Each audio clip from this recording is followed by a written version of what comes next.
So how deep are you? In the last few years, it seems to me, the theaters around the country and streaming, there are a lot of sequels and prequels.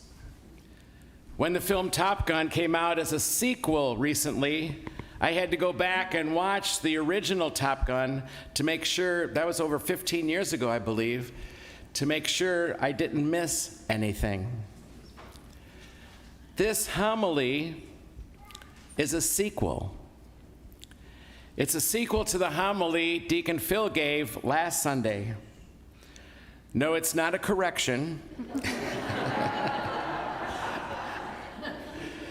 But rather, it's sort of the other side of the same coin, really.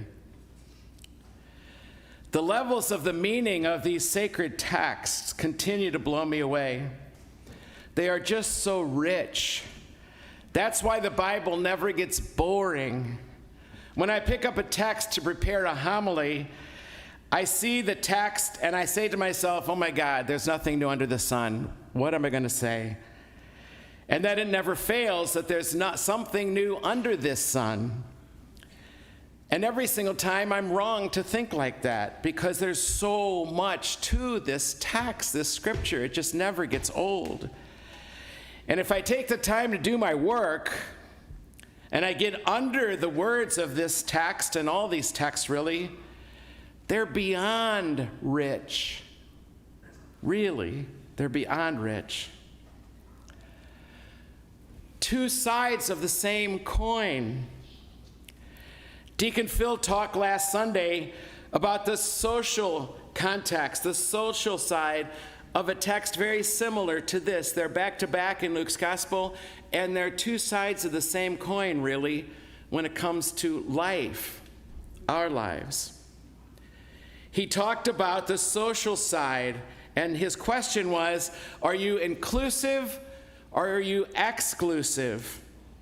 Do you include other people or do you exclude other people? And this gospel today, especially in the last part of it, brings home to us that those people are not just out there. Those things we tend to exclude are not just out there. They're right here. They're inside of me. They're oftentimes those things I don't like the most about myself. This gospel text you just heard brings to consciousness for us not so much that social side, as hugely important as that is, huge, but rather the psychological side of the same theme.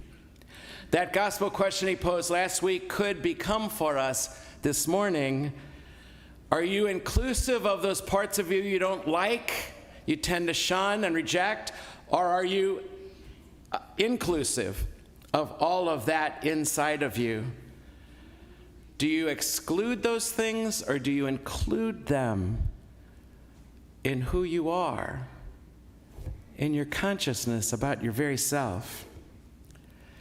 You see, there's a social side to these teachings and there's a psychological side. That's always true with the scriptures. They're just that profound over these 3,000 years. And both the social side of these texts and the personal side, the psychological side, are aimed at the redemption of the world.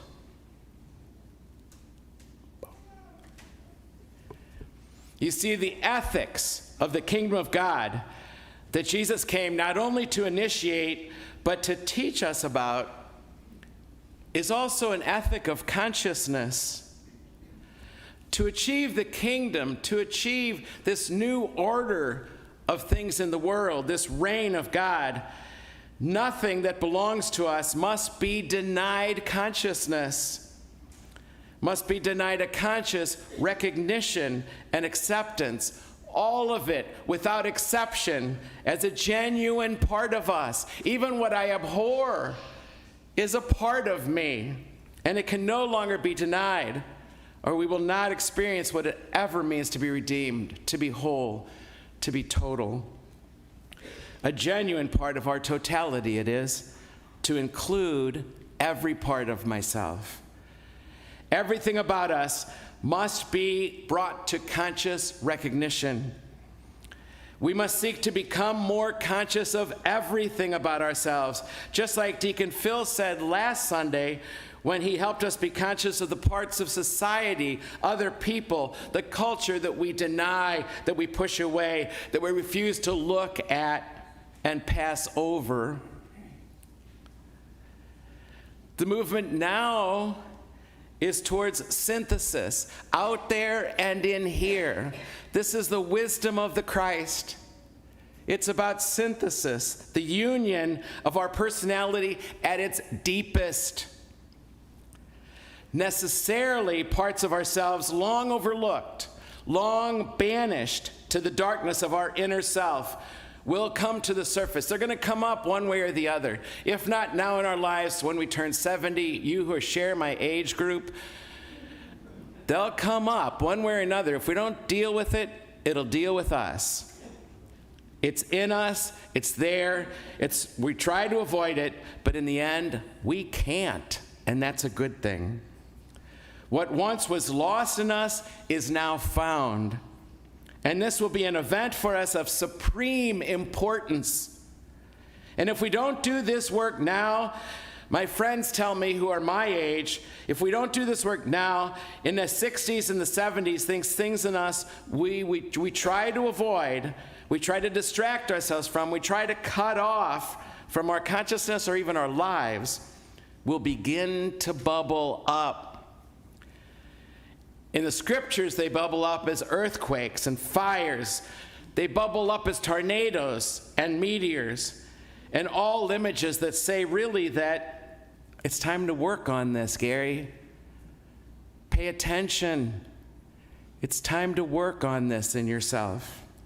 And the sooner we do this work, undergrads all the way up to even older than me, the sooner we do this work, the freer and the happier we will be in our day.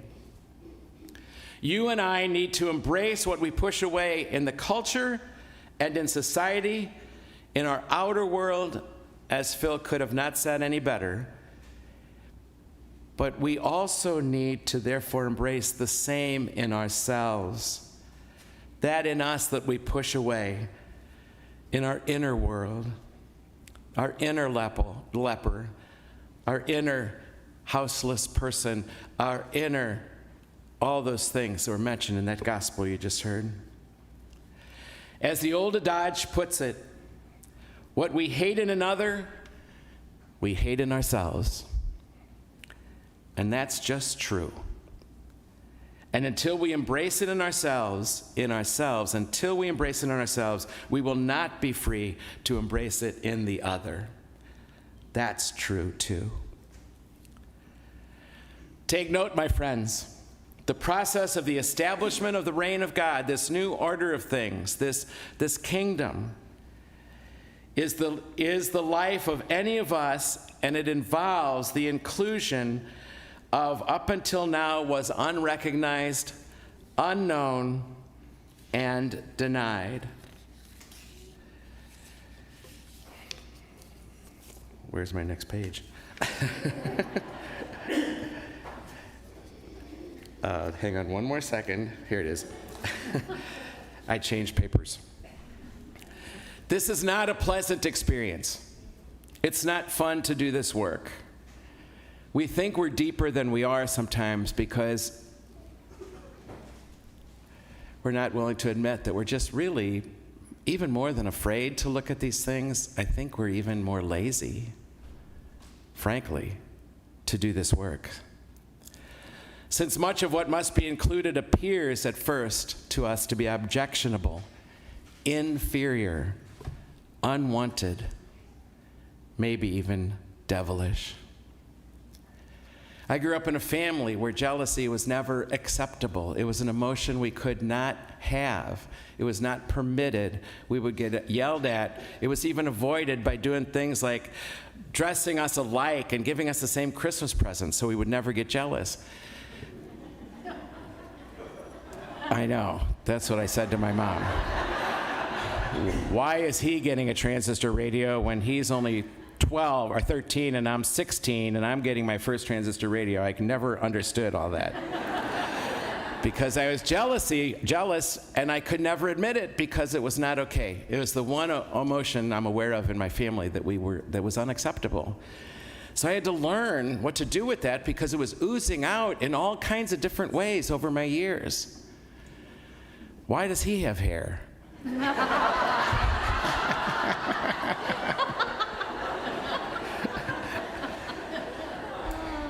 So we pushed this stuff down, this jealousy thing, until finally I had to go for a long walk and think about it. Same with sexuality in our church. We push it down. Most of the time we talk about it only as a sin, and we don't teach anybody how to integrate these incredible passions and desires, the intensity we feel sometimes, the longing in our loins for another human being. We push it down because we don't know how to talk about it. It's never welcome, and it's part of us, and if we don't welcome it, it's going to bubble up and take over and do stuff we don't want it to do.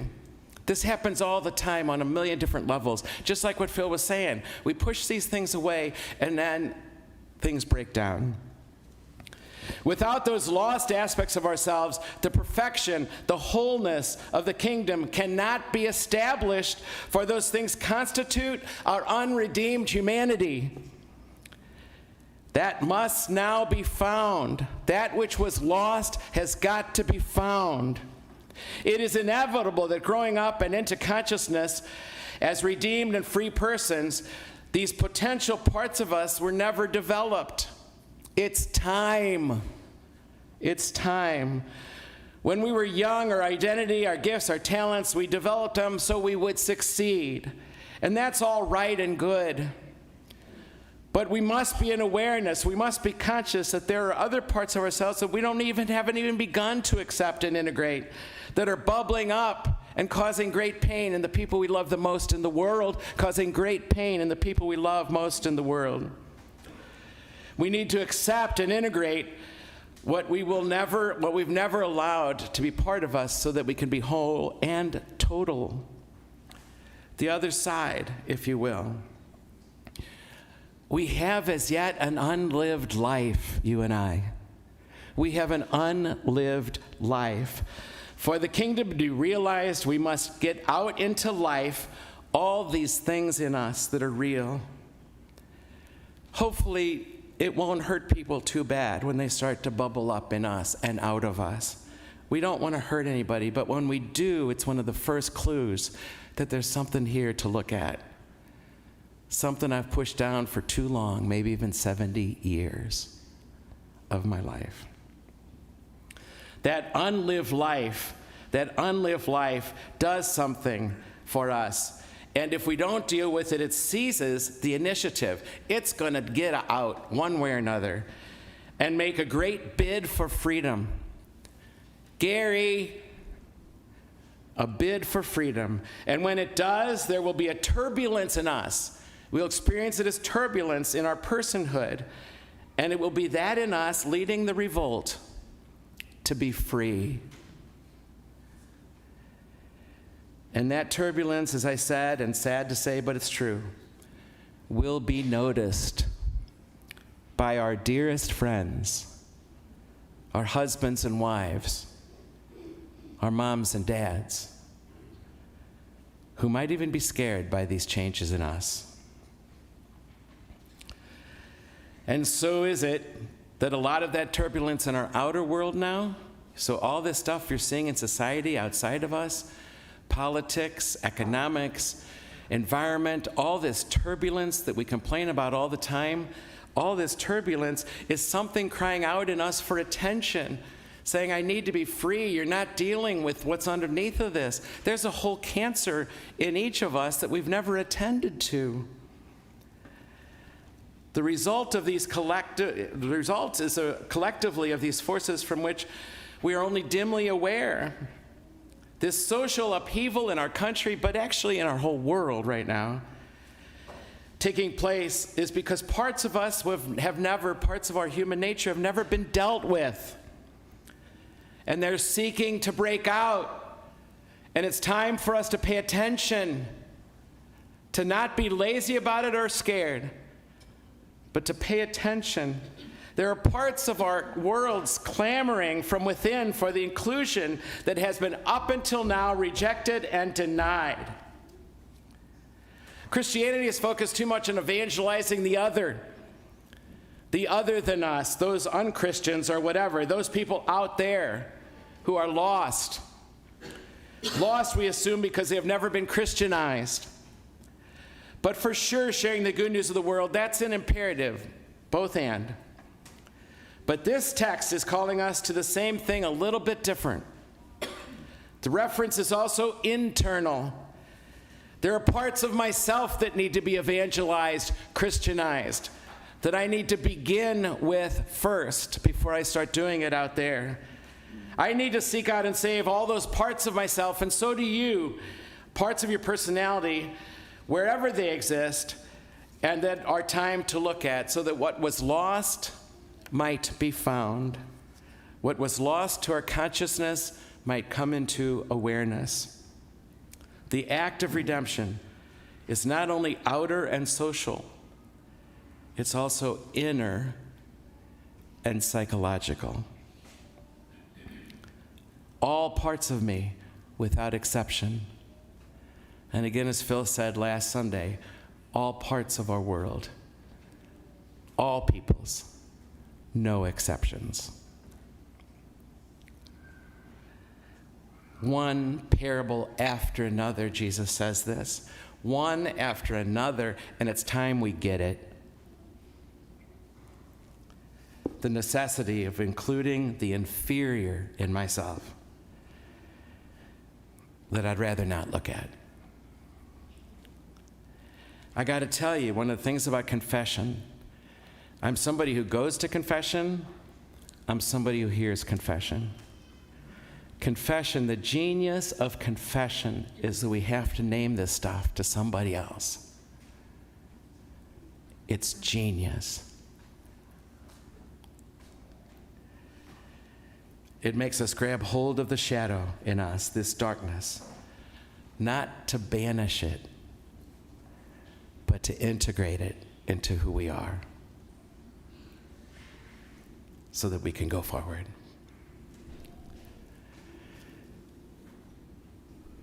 This homily is not a sequel to Phil's. It's the other side of the same coin.